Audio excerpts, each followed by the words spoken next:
Welcome. Welcome to my show. We're back on my channel, everybody, and we're listening to some smooth jazz.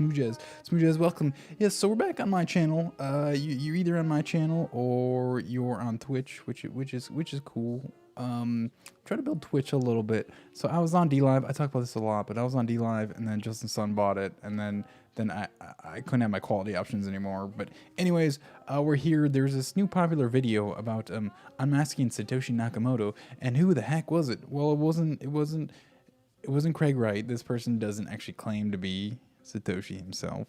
But we're gonna check it out. We're gonna check it out. But first, let's look at some cringe. Let's look at some cringe, shall we? This is so cringe. So cringe. Oh man. So I have a chat box on the top left. It's from Twitch. I don't know. I was having trouble doing like the actual Twitch chat thing, and it's kind of annoying that it's not see-through, so I'm just gonna turn it off for now. But Blockstream. So they have this game called Light Night. It's like a Fortnite ripoff. I don't know. It's I guess we should watch the video. So, oh my god.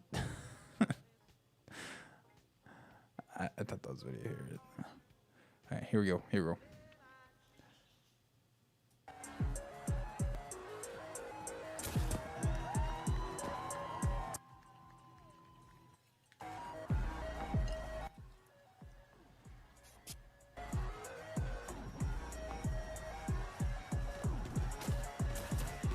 So sick.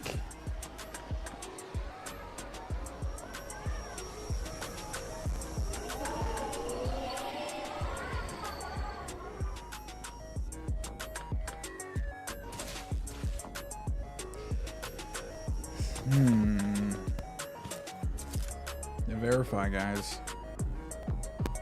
Alright, so what is this? Well, is this game called Light Night?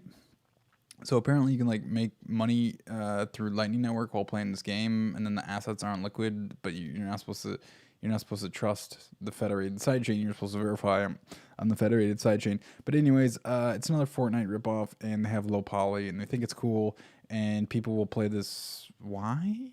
I don't know. It seems like such a circle jerk. And so, anyways, we're gonna look at the more circle jerk part of it. What should I chat on YouTube or Twitch? Let's go Twitch, huh? Let's go Twitch. I think I'm gonna slowly move everybody to Twitch. So yeah, let's go to Twitch. And so yeah, there's like the panda, like the magical crypto friends people. It's so weird. It's just so strange.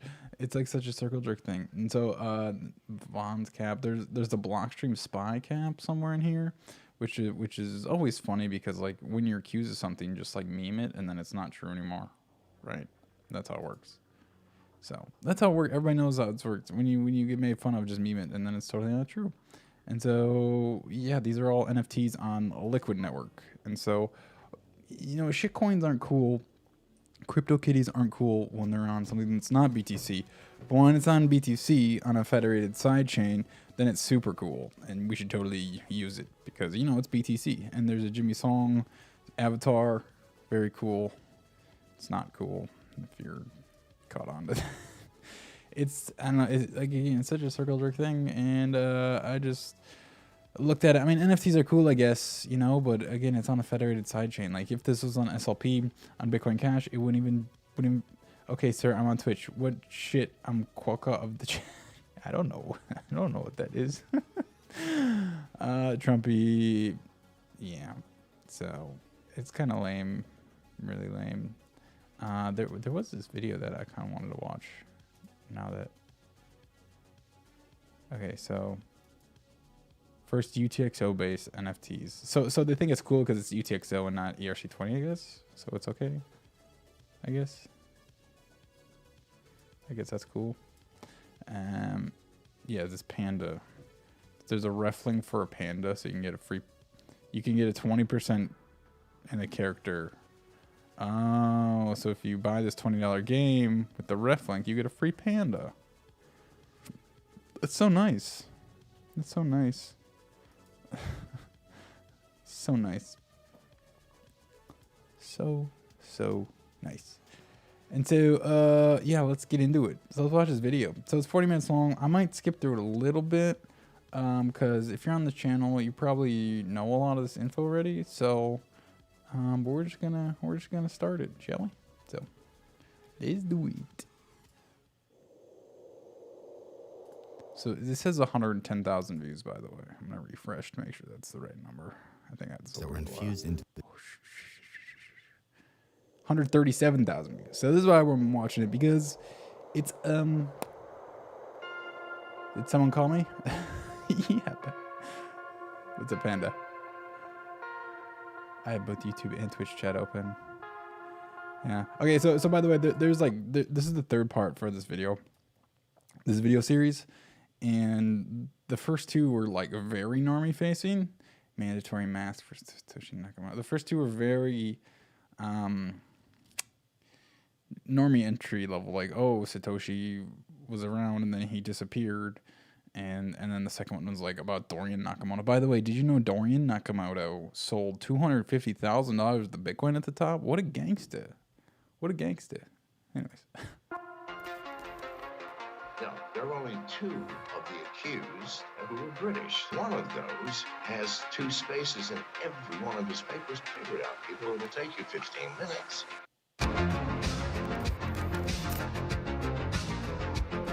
Wait, McAfee says he knows. Anyways.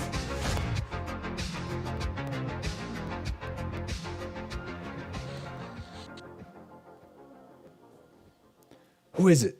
I got my Mountain Dew. As you all know, it's been a while since I've talked about Mr. Satoshi Nakamoto. And in all honesty, this topic has been something I've put on the back burner until I can actually figure it out.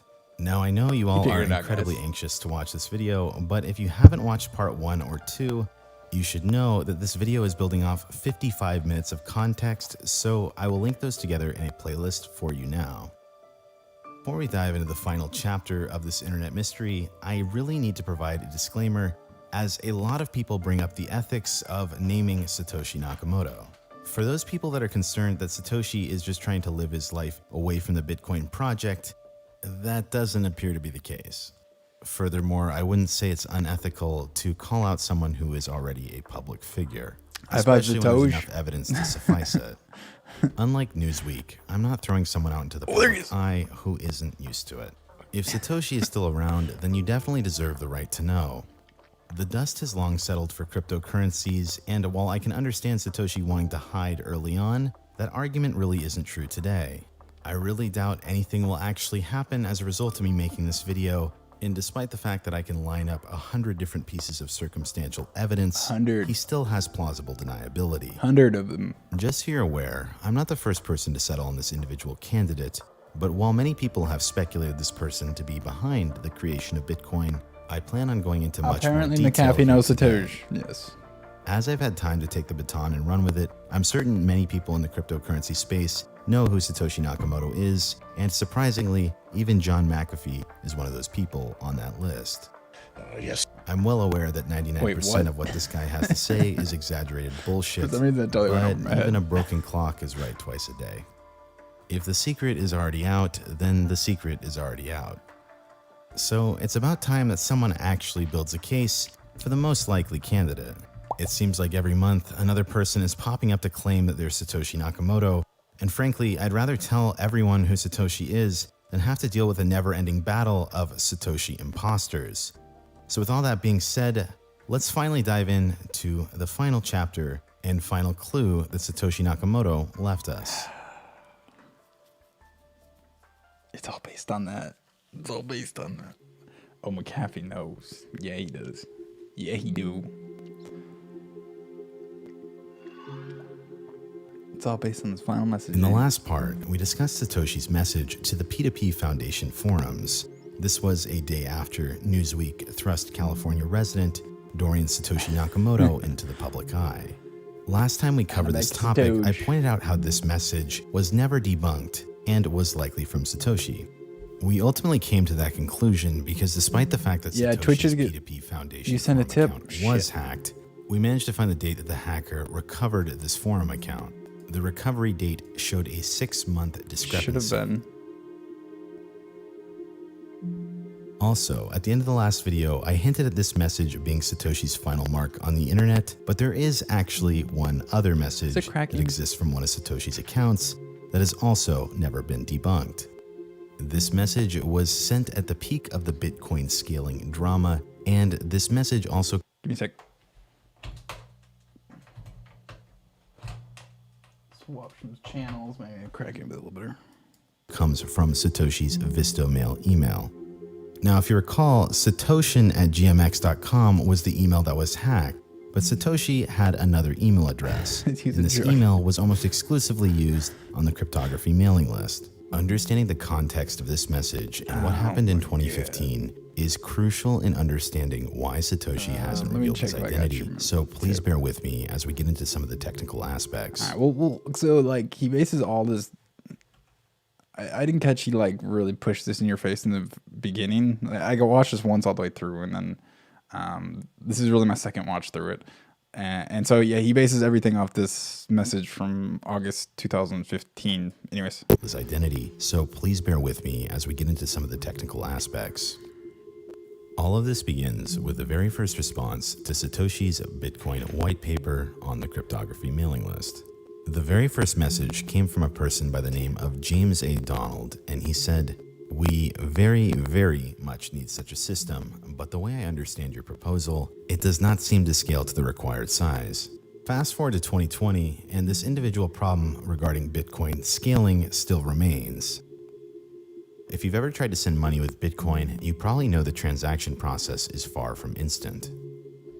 The reason this is the case is due to the fact that every time a Bitcoin transaction has to take place, it has to be verified inside blocks by the Bitcoin miners. Think of each block as a page in a book. A new block is added to the blockchain roughly every 10 minutes or so. One of the bottlenecks to scaling is that each transaction takes up a bit of space. Currently, there's a size limit that is set to 1 megabyte per block, which means the Bitcoin network can process around 7 transactions per second. As more people start to use Bitcoin, more transactions need to be verified, and since miners can only verify a certain amount at a time, the network hits a maximum capacity, which causes slowed transactions and higher transaction fees. Now, Satoshi added this 1 megabyte block limit in secret in 2010. And the reason he did this was to prevent something called a poison block attack. Essentially, if there was no block size limit, a miner could create a gigantic block, let's say the size of a terabyte. This would force all the other miners to download a massive file, effectively causing a denial of service attack. You did. Now, this caused a divide in the community in 2015, as Satoshi had given instructions before he left that stated that the block size limit would increase in something called a hard fork. A hard fork is an update in which changes are so significant that it effectively creates a separate currency. If Bitcoin was going to accommodate more people, then this issue needed to be addressed. And that brings us to 2015. I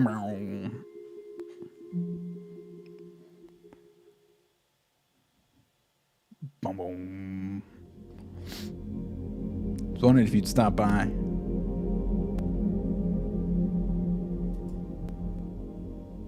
2015 is the year that Bitcoin saw a civil war. Gavin Anderson, the man who Satoshi had put in charge, and another developer by the name of Mike Hearn took it upon themselves to provide a solution for the Bitcoin scaling dilemma. In June of 2015, Gavin proposed Bitcoin Improvement Protocol 101.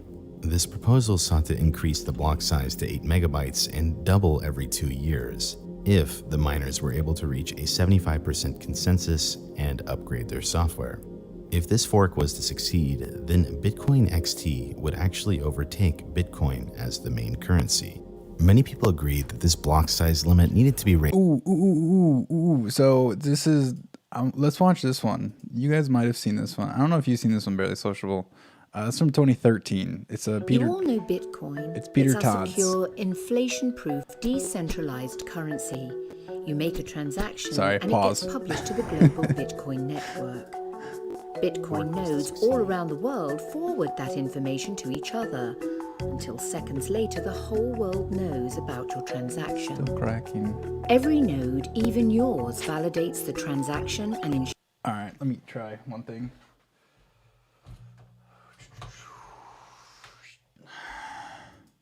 it follows all the rules.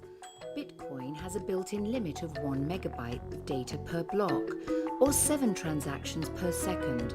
The transaction then goes onto one blockchain.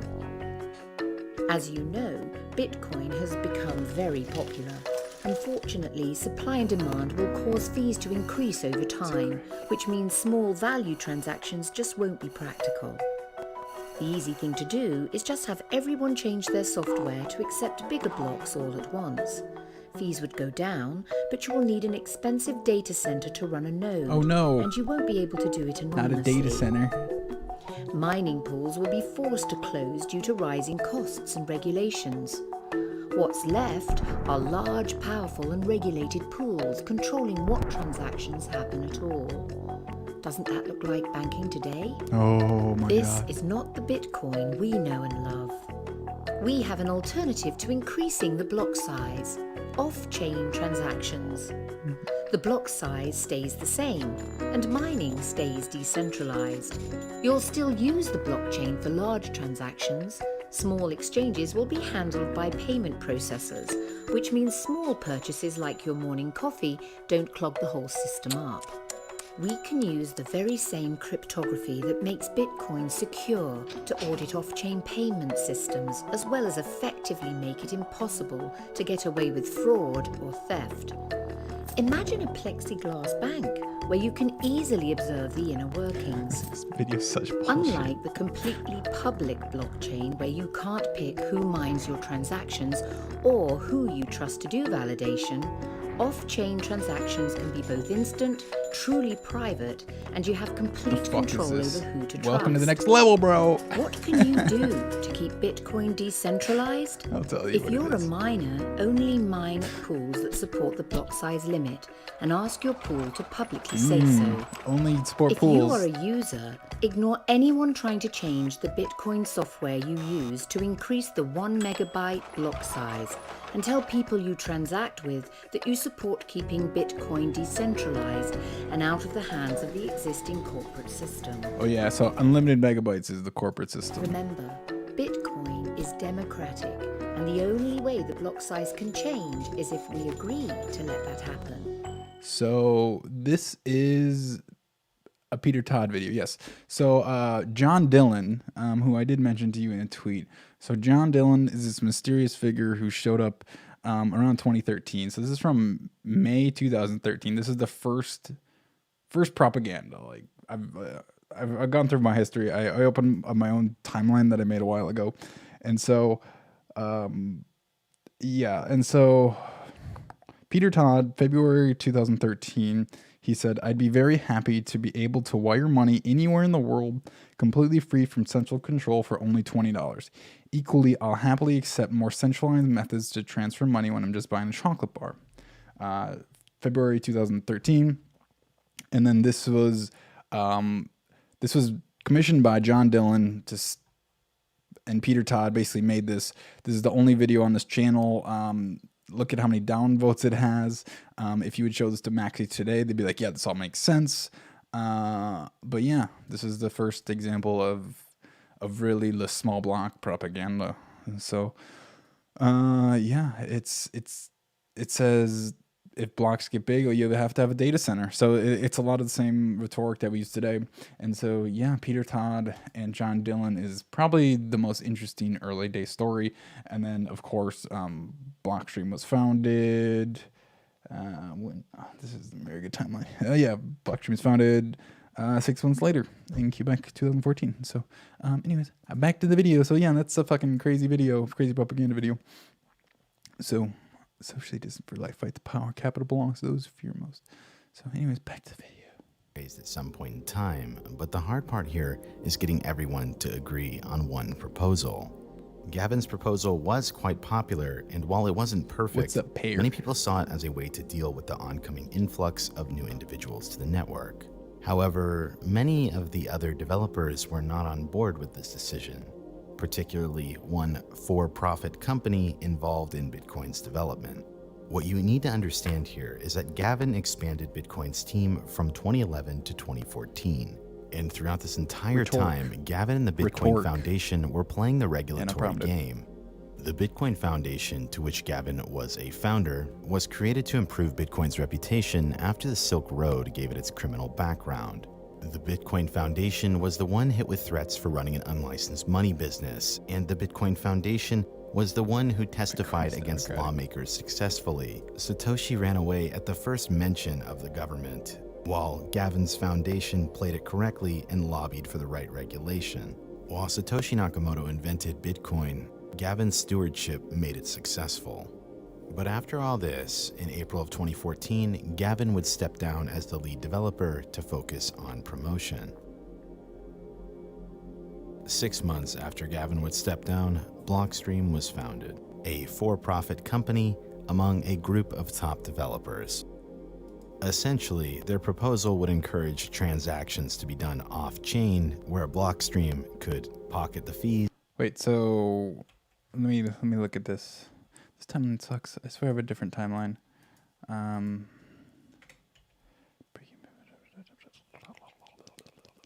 Okay, so Gavin would step down. October.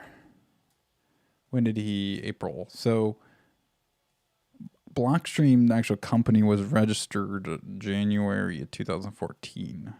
So I don't think they were actually a thing yet, but they were registered in Quebec.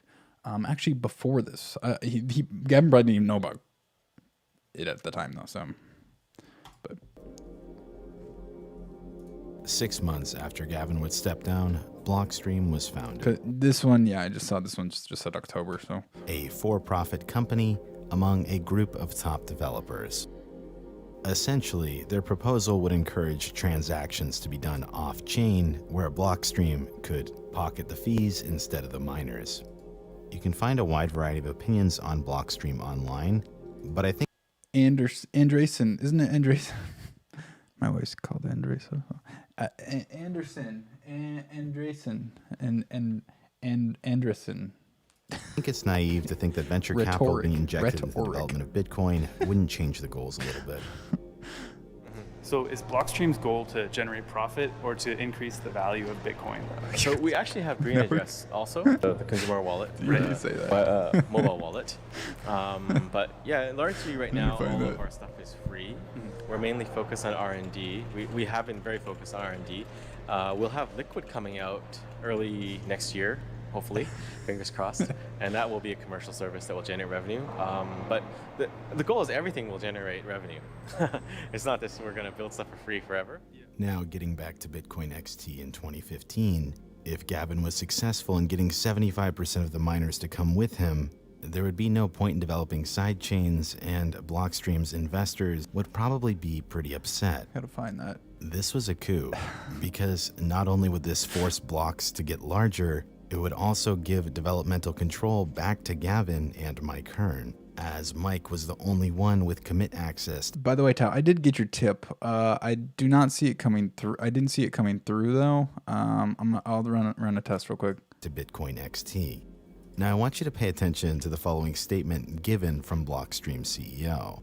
When he was asked if the blockchain forks and Bitcoin XT prevails as the dominant chain, then that also establishes a new core team of developers, with Mike Hearn and Gavin Andreessen in sole custody of the source code. How would this change the long-term governance of Bitcoin? Adam Back responded, Gavin naively thinks he'll do a coup, force the issue, and then invite people to participate in the coup. However, Mike states on the Bitcoin XT website that he is the final decision maker, so it's clearly intended to change the decision-making process, and Mike has not been without bias and controversy. So yeah, it is funny though. So yeah, but I don't know how much you know about Bitcoin Cash presently. You do a great job on this history, by the way. But yeah, the benevolent dictator is kind of like an open source thing, right? And then right now in Bitcoin Cash we have Amaury Sachet, who I'm probably saying that wrong now too, guys. Sachet, who calls himself the benevolent dictator of Bitcoin ABC, which is the main software, Bitcoin Cash, which is actually slowly changing. It's not the only software anymore. But yeah, that's kind of funny.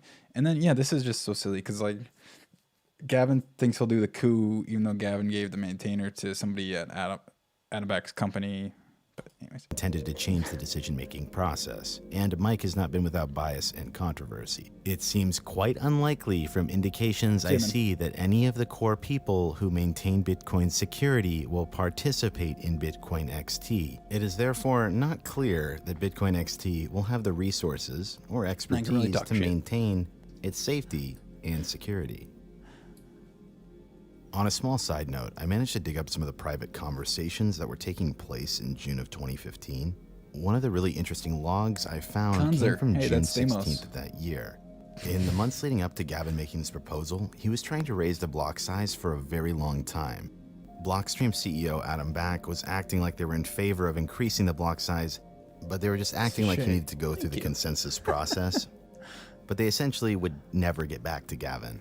They were fully aware that this would never reach consensus among the 5 developers with commit access, because 2 out of those 5 are Blockstream co-founders, and they were basically gaslighting Gavin to waste his time while they could work on Blockstream co-founders, and they were basically gaslights with commit access. Holy, yeah, Vladimir. Would lose project in hard fork? What? He's still the lead. Because 2 out of those 5 are Blockstream co-founders, and they were basically gaslighting Gavin to waste his time while they could work on their sidechain solution. I've copied this conversation over so they can't delete it, and it's in a paste bin that you can find in the description. In this chat log, Mike Hearn references how he's heard from investors that Blockstream has the power to stop changes from going through in Bitcoin. Gavin mentions that this conversation would go a lot better if we could all assume that we all had the best intentions. And in this chat, he references Bitcoin being controlled by a council of elders, despite the fact that a vast majority was in favor of increasing the block size. I will leave this in the description for you guys to read through, as I think it gives you plenty of insight to what pushed Gavin to try and do a coup. To be fair, I want to recognize that both sides here were vying for control over the project, but as it starts to play out, I lean more towards Gavin having better intentions. Really? Really? Deimos, Michael Marquardt, doxed. Boom, boom, boom, boom. I know this is a bit confusing, so I want to do a brief recap of what we've covered thus far. Basically, by this time, Bitcoin has become successful and no longer fears regulation from the government. Since it no longer fears the same regulation, the primary focus is scaling the network so more people can send money on it.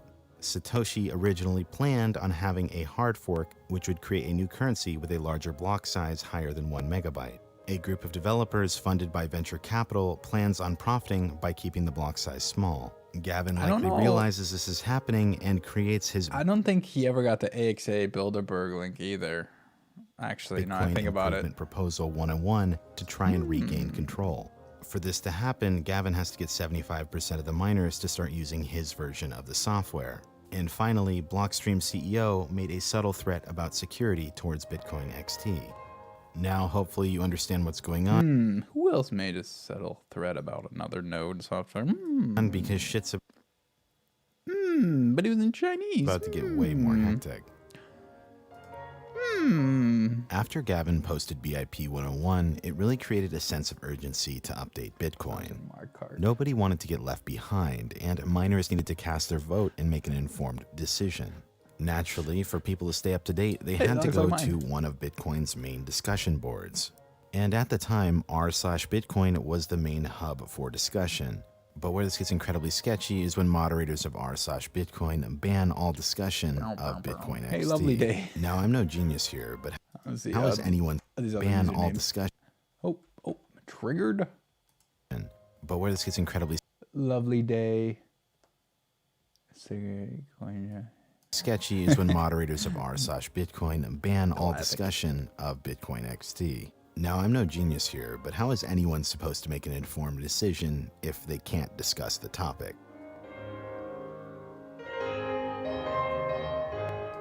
Now, you're probably saying, well, why wouldn't people just go somewhere else? Well, when you consider that both Bitcoin Talk and r/Bitcoin were the only main discussion boards with any traffic, and they're both owned by the same person, and that person may or may not have had financial dealings with Blockstream, and the thing you're voting on is time sensitive, so you don't have time to create a new community, altogether makes it look like you're trying to force your will on the community. I mean, when you have someone directly on Blockstream's payroll stating things like manipulating public opinion isn't censorship, Thamos is one of the most anti-censorship people I know.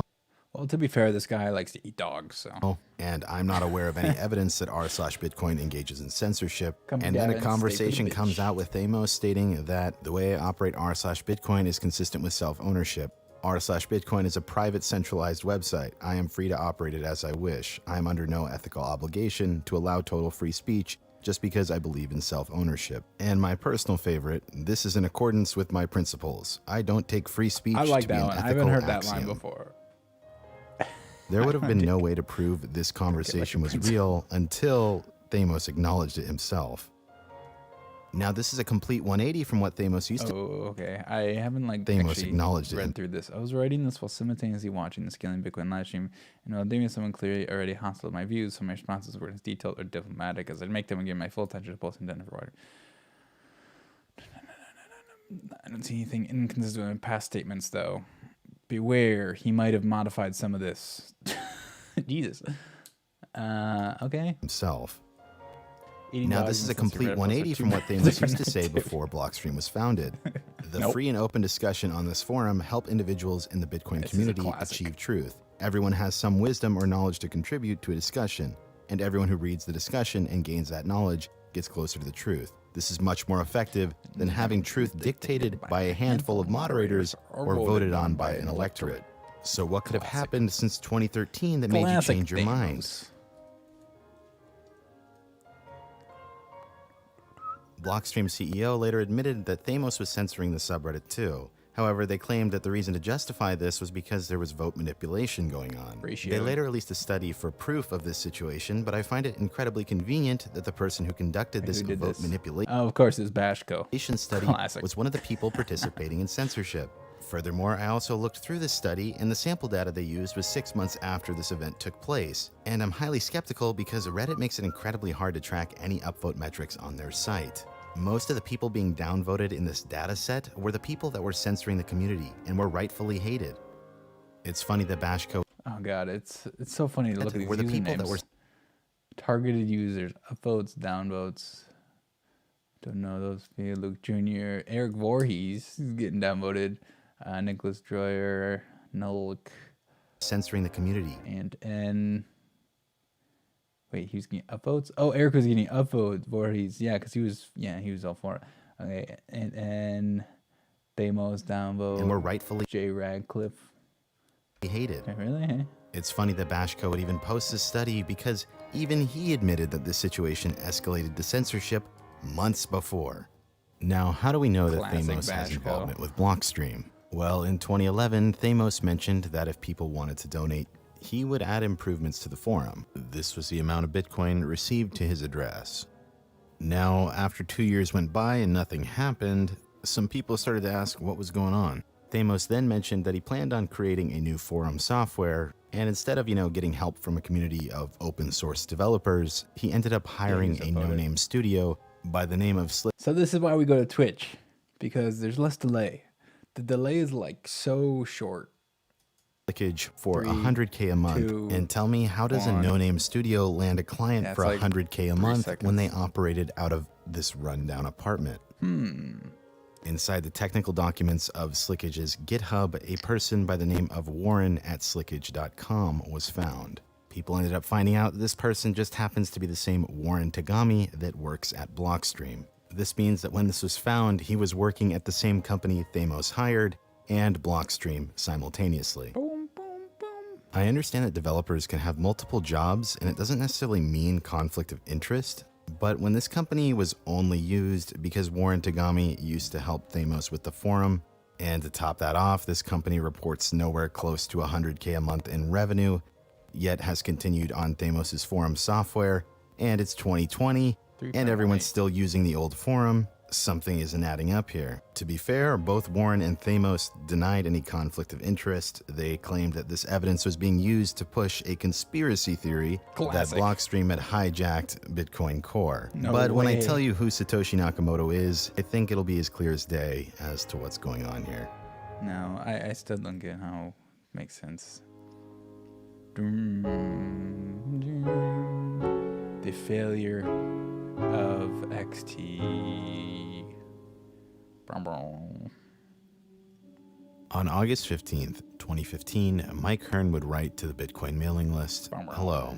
As promised, we have released Bitcoin XT, which includes the bigger blocks patch set. You can get it from here. I feel sad that it's come to this, but there is no other way. The Bitcoin Core project has drifted so far away from the principles myself and many others feel are important that a fork is the only way to fix things."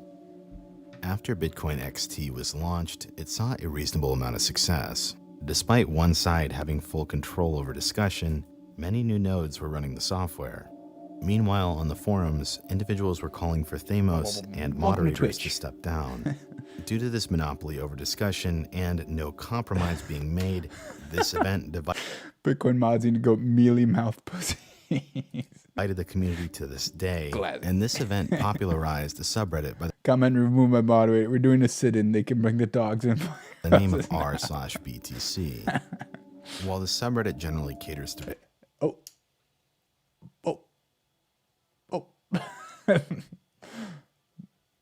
Locked in history. BCH 40% faster than my Bitcoin Cash, it originated to discuss Bitcoin free from Thamos' censorship. It's a shame this report eventually 40 minutes after Mike Hearn had posted about Bitcoin XT, Satoshi... How long ago? 40 minutes? 40 minutes after Mike Hearn had posted about Bitcoin XT, Satoshi would respond. I've been following the recent block size debates through the mailing list. This is where I had hoped the debate would resolve and a fork proposal would achieve a widespread consensus. 2 spaces. However, with the formal release of Bitcoin XT, this looks unlikely to happen. And so I'm forced to share my concerns about this very dangerous fork. The developers of this pretender Bitcoin claim to be following my original vision, but nothing could be further from the truth. When I designed Bitcoin, I designed it in such a way as to make further modifications to the consensus rules difficult without near unanimous agreement. Bitcoin was designed to be protected from the influence of charismatic leaders, even if their name is Gavin Anderson, Barack Obama, or Satoshi Nakamoto. Nearly everyone has to agree on a change, and they have to do it without being forced or pressured into it. By doing a fork in this way, these developers are violating the original vision they claimed. Yeah, CSW is a better Satoshi had back, yeah. At least he... Oh, I'm totally not Satoshi, guys. Totally believes me. To honor. They use my old writings to make claims about what Bitcoin was supposed to be. However, I acknowledge that a lot has changed since that time, and new knowledge has been gained that contradicts some of my early opinions. For example, I didn't anticipate pooled mining and its effects on the security of the network. Making Bitcoin a competitive monetary system while also preserving its security properties is not a trivial problem, and we should take more time to come up with a robust solution. I suspect we need a better incentive for users to run nodes instead of relying solely on altruism. That just like doesn't sound like a Satoshi. I suspect we need a better incentive for users to run nodes instead of relying solely on altruism. Like, so if he was following the debate and the original white paper, nodes meant miners, right? And so like the incentive to run miners is money. And this doesn't sound like If two developers can fork Bitcoin and succeed in redefining what Bitcoin is in the face of widespread technical criticism and through the use of populist tactics, then I will have no choice but to declare Bitcoin a failed project. Bitcoin was meant to be both technically and socially robust. Like, this is so stupid. If two developers can fork Bitcoin, bro, in the beginning he was the only developer. And then Gavin came on and there was 2. Well, there was Martin was in there too, but like he wouldn't. This ain't Satoshi. This and present situation has been very disappointing to watch unfold. Not to mention Satoshi Nakamoto. The whole server. Soon after, many threads started to. Okay. So.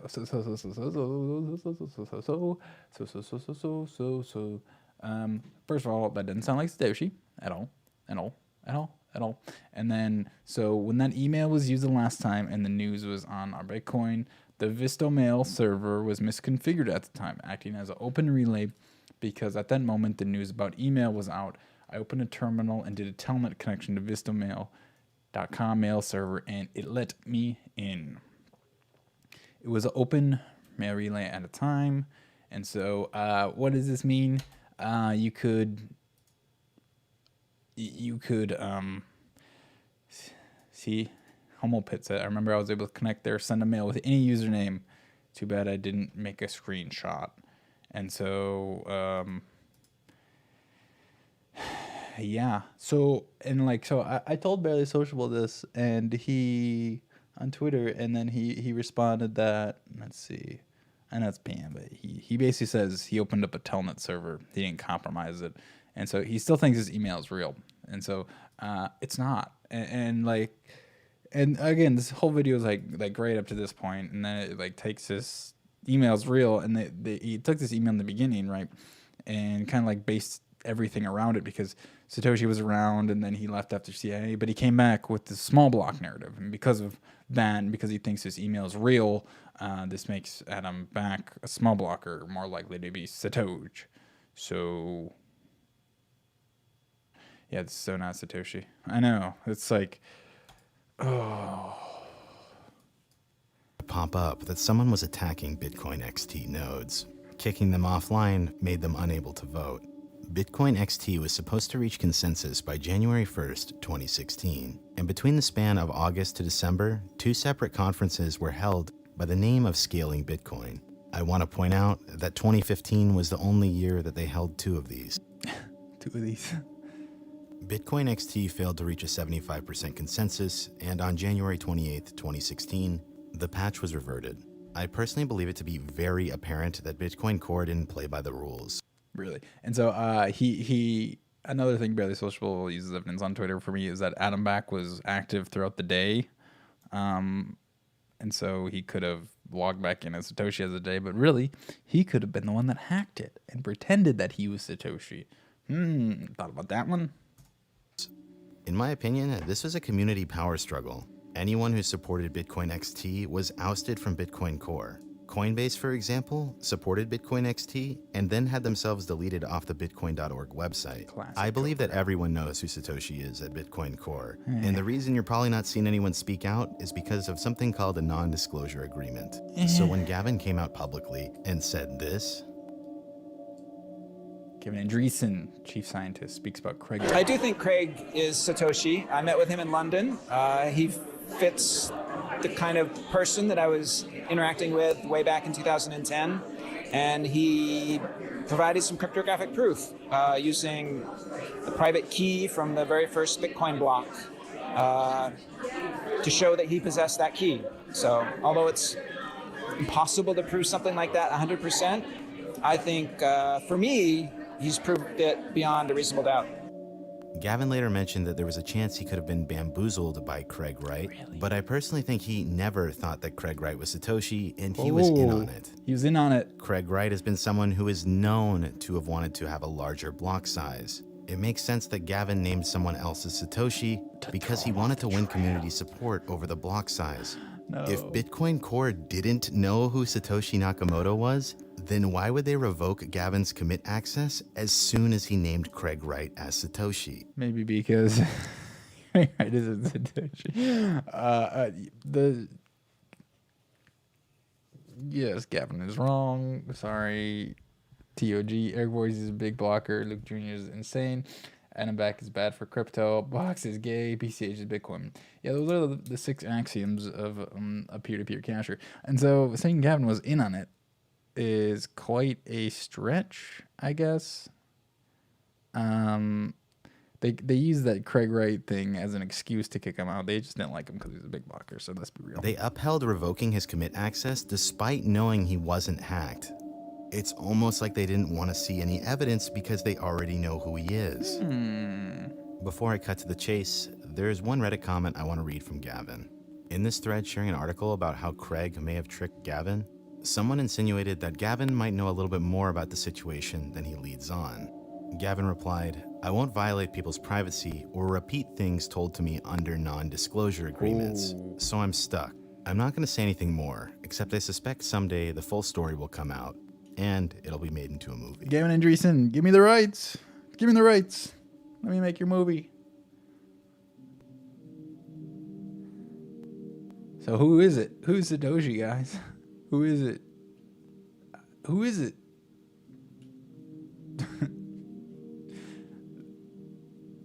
Who's Satoshi? I'm convinced this message is 100% real, and I think you will too when I tell you who Satoshi is. But I completely understand everyone's skepticism with all of the things going on in the community at the time. The email originates from the original Visto Mail servers and was not spoofed in any way.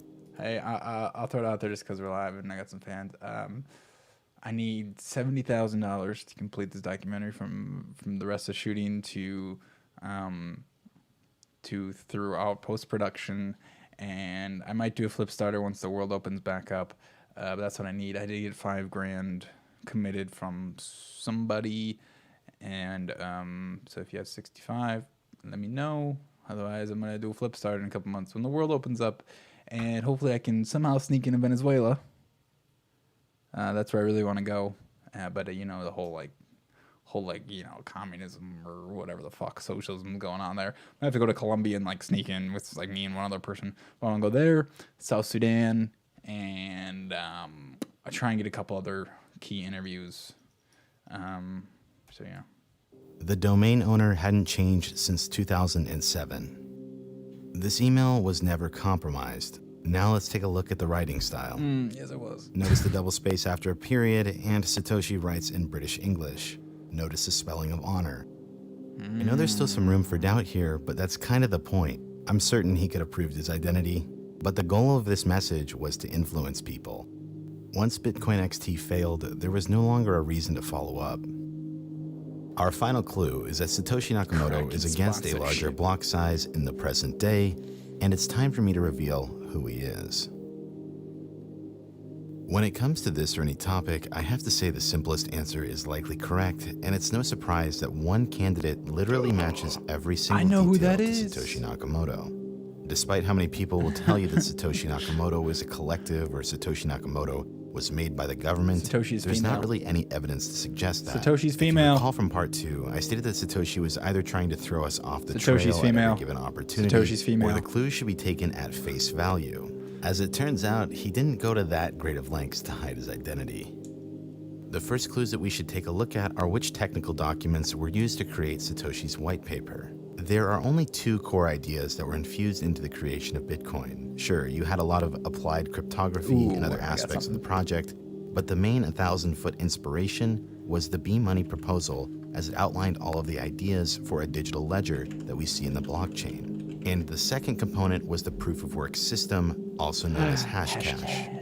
This is used in the Bitcoin mining function and is used to verify all of our transactions. The person who invented Hashcash was Adam Back, Blockstream CEO. And throughout this video, you may have noticed I put some importance on Blockstream's attachment to a lot of the things that were going on in 2015. So let's take a look at Mr. Adam Back. Adam Back is referenced in Satoshi Nakamoto's very first email. This email was sent to Wei Dai, and in this message, Satoshi was reaching out because he wanted to get the date of publication for Wei Dai's B-Money. The email reads, I was very interested to read your B-Money page. I'm getting ready to release a paper that expands on your ideas into a complete work. So Bitcoin XIO, aka David Shavers, aka mod of RBTC, said Hashcash was first proposed by Cynthia. Basically, this paper from 1992, and we present a computational technique for combating junk mail, in particular, and controlling access to a shared resource in general. The main idea is to require easier to compute a moderately hard but not untraceable function, aka a hash function. And yeah, so, and there's even Schnorr in there. There's Schnorr. Wow, there's Schnorr. And so this is from 92. Apparently, this is basically Hashcash. So maybe he is Satoshi. He's kind of like Craig. They're both Satoshi. Maybe they work together. System. Adam Back at hashcash.org noticed the similarities and pointed me to your site. This email implies another no message BSV shilling in my Adam comments. Back, but what's interesting here is that Satoshi supposedly corresponded with him, but there's no evidence to ever suggest that. We have correspondence between Satoshi and basically everyone else, except for Adam Back. That is kind of weird, but is it not because Adam wasn't even in Bitcoin? When Adam has been asked about it, he'll always virtue signal and say that he would delete or shred any evidence. That's interesting that you want to protect Satoshi in this case, but when someone who obviously isn't Satoshi like Paul LaRue makes a headline, you'll spread obvious misinformation. Oh my God. I just wanted to, so I got into another argument on Twitter with some guy today.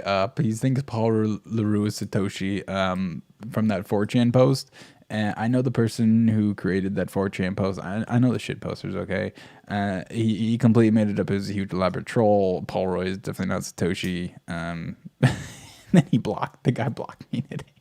Anyways. Information. That's incredibly convenient because after going down this rabbit hole, I'm convinced the emails never existed in the first place. The day that B-Money was announced, it didn't get any attention. There's only about 9 discussion threads on the cryptography mailing list about this B-Money proposal, and 2 of them are about the link being broken. This paper was so obscure that the person who actually wrote about it was Adam Back. Don't get it twisted, Wei Dai definitely wrote the paper, but Adam Back copied the paper onto the cryptography mailing list and asked for feedback. In the next email in this thread, it basically outlines the entire thing. B-Money seems to be a book entry eCash system related to Hashcash, the book open and distributed. Anonymity is derived from the fact that participants can be pseudonymous. Hashcash would be a good candidate function for Wei's decentralized minting idea. To create value, you burn CPU time, just like Hashcash, but Wei's distributed open book entry system allows you to pseudonymously exchange value. So here we directly see that Adam just said that B-Money would be a candidate for Hashcash and even mentions that pseudonyms would be a great way to get money out anonymously. I've looked through all the discussion on B-Money on the various mailing lists, and most people didn't even like the idea. Now, if you're wondering whether Adam Back could have pulled it off, I would say 100% yes. He's the perfect candidate. The guy has a PhD in distributed computing systems, which would be the perfect background for building a decentralized computer network. Bitcoin was coded in C++, and Adam codes proficiently in C++.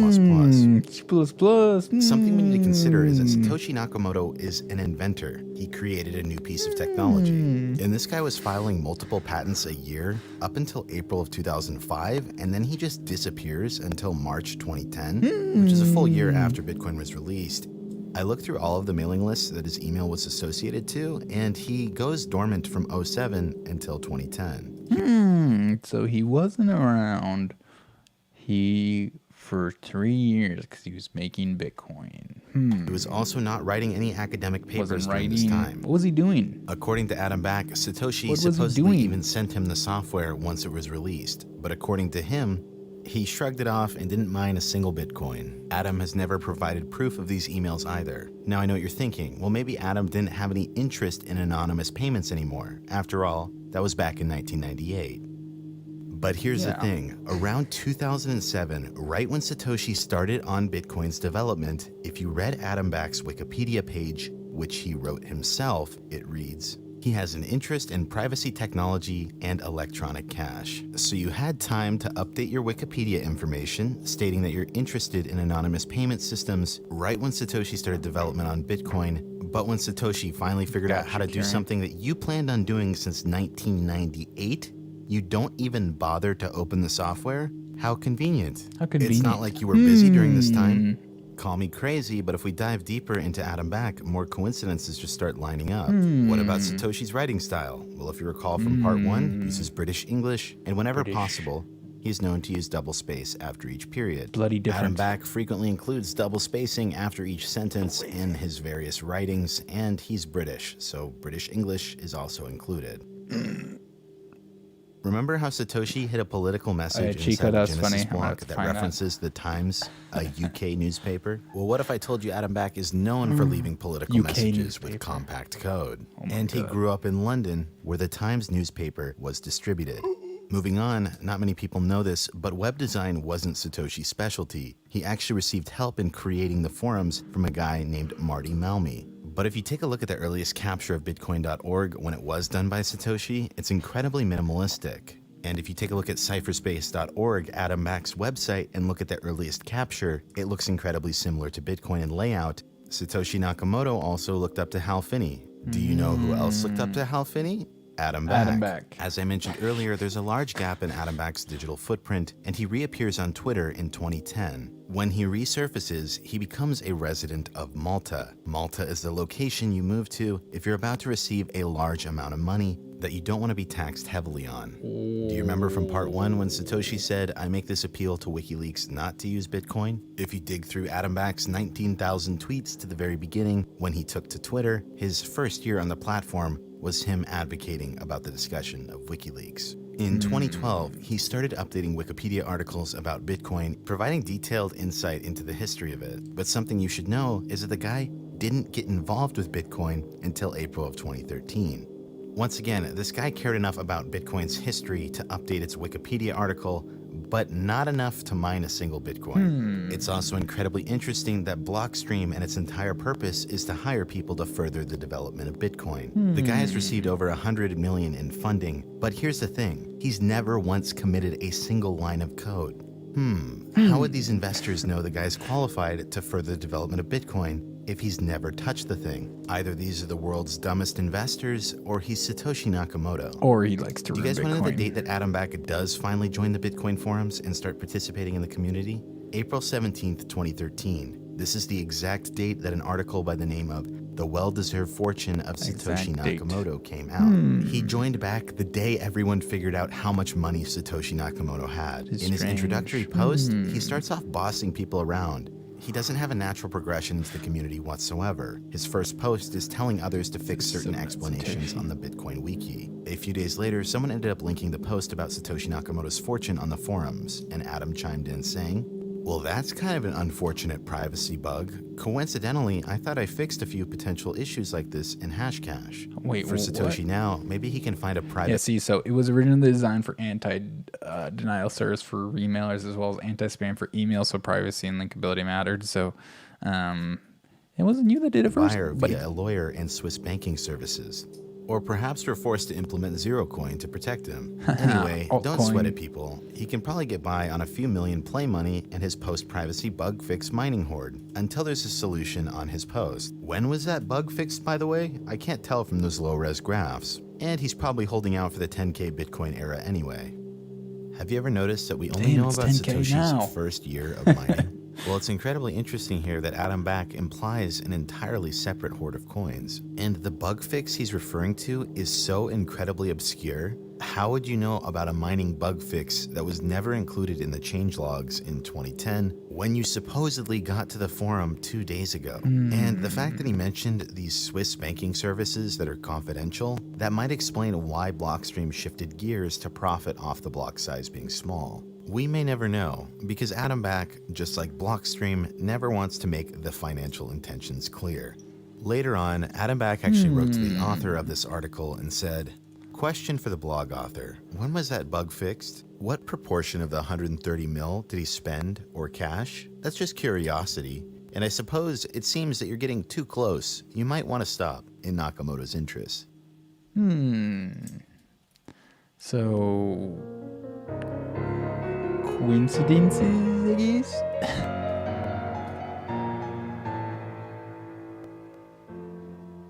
The cult of Bitcoin. What I want to clarify here with this entire video is that I'm not saying Satoshi doesn't deserve his wealth or that he doesn't deserve to have control over the project, but what I can see a lot of people having a problem with is when you act like Bitcoin is this community-driven project.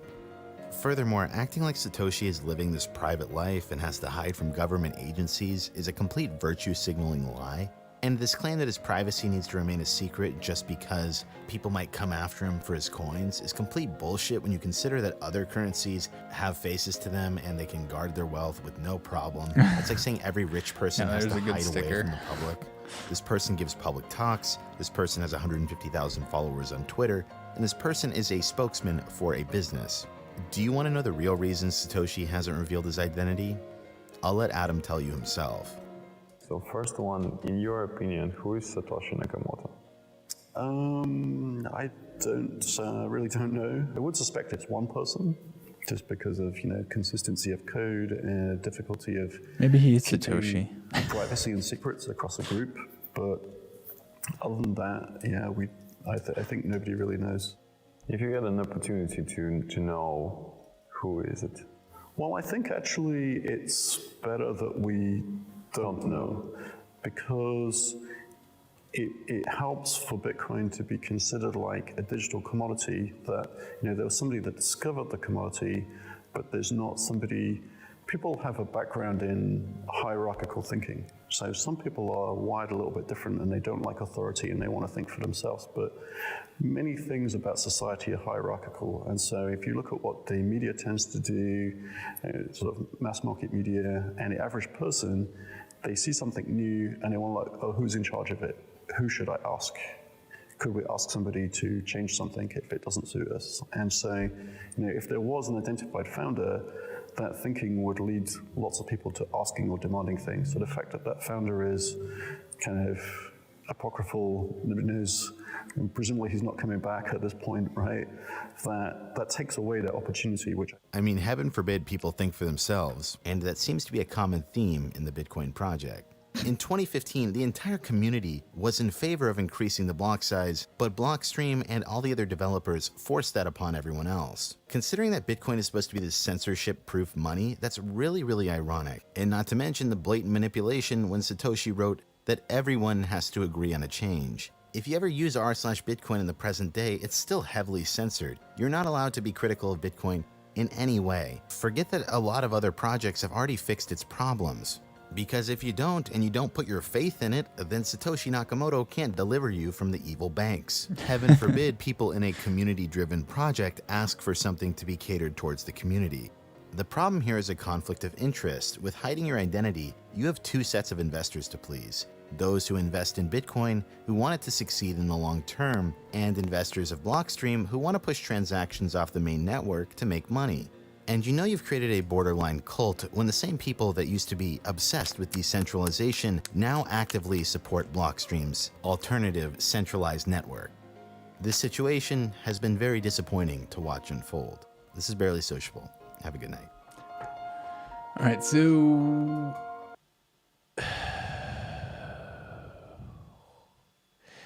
he's there. He's there in the right mind, and then it's just the atom back coincidence, right? So I watched this and I was like, "Is this a honeypot, right? Is this the goddamn honeypot?" And if you don't know what honeypot is, it's like where a government, for example, would set up like a drug bust, like they're drug dealers, and then people go and buy drugs and they arrest them, and so. You could use it in the sense like, oh, yes, everybody knows that our Bitcoin is censored now. So, like, if we admit it, who gives a shit, right? Oh, and by the way, atom back is Satoshi, right? And I thought it was, and then I talked to the dude on Twitter, and it doesn't seem like it. It just seems like it's a lot of coincidences that he lines up, and it's hard to deny it, right? Because, like, yeah, I guess it is coincidence, but, like, I don't know. It's just so hard to admit that, right? And so Adam did tweet about this. So here we go. Some claim to be Satoshi. Days Google research blogging stories in court to widespread non-belief. Seems I need the opposite. I'm not Satoshi, despite recent video Reddit claiming so. Some factors in timing may look suspicious. Hindsight, coincidence, and facts are untidy. And so, yes. So he says, I have a PhD, no MSc, forget what that is, but it's comp cyber research, now at correspondence. Mostly told everybody had a PhD. I mostly never told them I had a PhD, but isn't it right there in the Twitter bio? It is nowadays good for marketing as filler, but it meant previous. Good for marketing as a filter. What? And so he says, yes, he moved to Alta in 2009. He knew about Bitcoin in 2008, born in London. Anyway, so the creator says, regardless of disagreements, I wish you the best, Adam.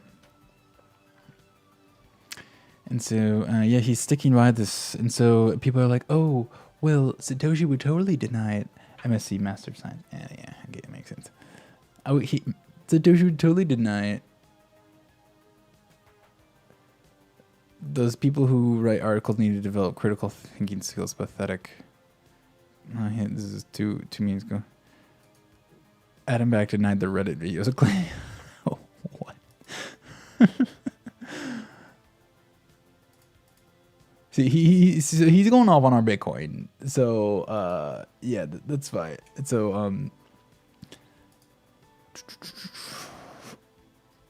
So yeah, he's going off of it, and so this is a weird statement that the creator said. A lot of people have been asking why Adam would throttle the Bitcoin network scalability.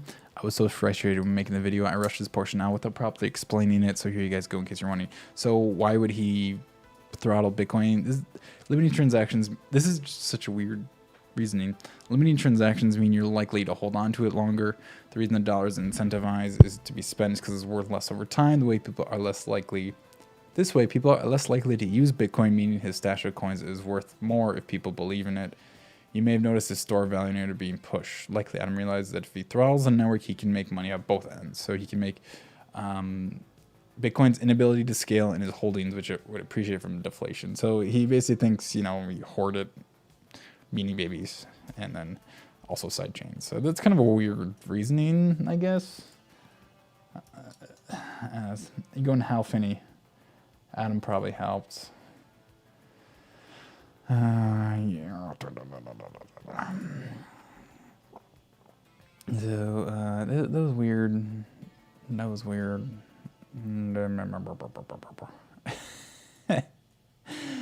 Oops. So the thread it was in, it was called Manipulated because there's a lot of like weird voting going on in there. And it probably was just like all the fans from the video. I mean, they mentioned RBTC in it a bunch and our Bitcoin censorship. Probably going to RBTC and uploading it because, you know. But anyways, David he's like, oh God, it's the mod from Reddit. And former SoundCloud rapper. Oh, he tweeted CoinSpice. Wait, he's a former SoundCloud rapper. That's funny. If it walks like a duck, quacks like a duck, it's probably fucking duck. Fucking duck. So he apparently he's gonna do a video on the Tether cartel, which is pretty kind of cool. So excited to that one.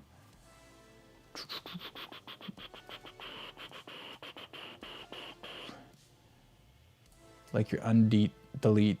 Wait, what? What is this? I don't have permission for Halfin to share. Dude, he's dead, bro. Just share it. Our Bitcoin hates titties, pass it along. Very important. So yeah, he started to go at Peter Todd, but he didn't quite know the propaganda video yet. Craig sued him, dropped the case in front of all legal fees.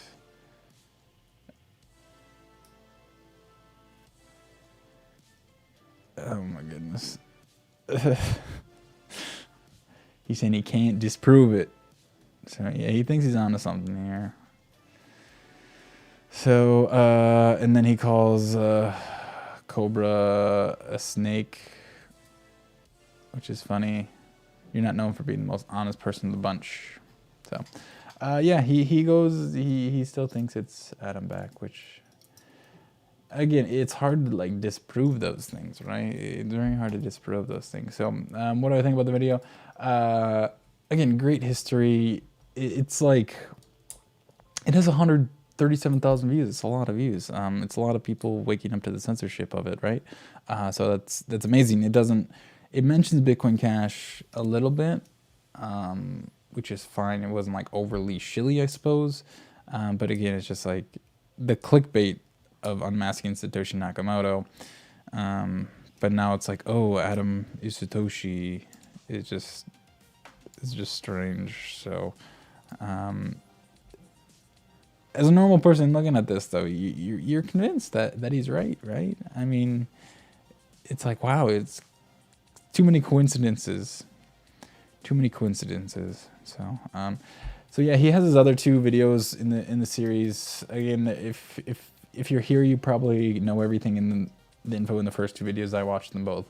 But if you don't know too much, yeah, they're pretty good videos. Again, the funniest one was when he talked about Dorian Nakamoto and how he sold $250,000 worth of Bitcoin at the top. And I think that's why he said, I'm no longer involved in Bitcoin, because he sold at the top. So fucking gangsta, straight gangsta, straight gangsta. So yeah, so I'm gonna end my YouTube show here. I'm gonna leave it at hour, but I will stay on Twitch for a little bit. I might play some games. I'm gonna get the wifey in here and hang out with me.